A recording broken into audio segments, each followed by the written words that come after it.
wird jetzt halt sofort starten, ne? Also das ist halt viel zu viel. Ja genau, komm mal hin. Das habe ich drauf. So, hier habe ich schon alles eingestellt. Ja, doch, da gibt's auch.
Drauf. Hier, das ist jetzt unser Clean-Out.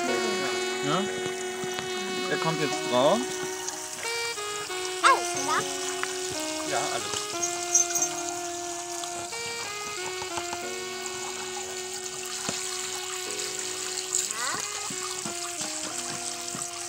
So, auf Wiedersehen. So, mach. So hättest du eins machen. Ja, hätte ich auch machen können. Sichtbar mit dem Silikon. Ja, ne? Wie der das feinste Material jetzt festhält und das Grobe lässt er gehen. Ja. Ja, weil die Rillen aber auch weniger tief sind. Ne? Ja. Hier, er gefällt mir auch schon. Guck mal die Spur hier hinter ihm. So, ja, boom. genau, das ist das, was wir vorhin Genau. gestern. Und er ist halt grob jetzt, das war ja nur ein Test. Also der hat ja super tiefe Riffel. Ja,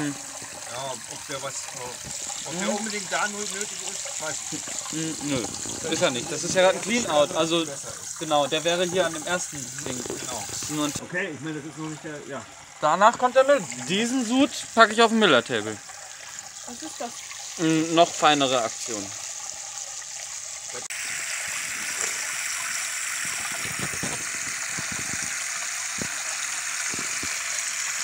Ja, also bis jetzt muss ich sagen, alle Artikel ganz cool. Wenn du die Zeit und Lust hast, kannst du es noch machen. Ist aber wahrscheinlich. Nee, ich denke mal. Doch, wenn sich keiner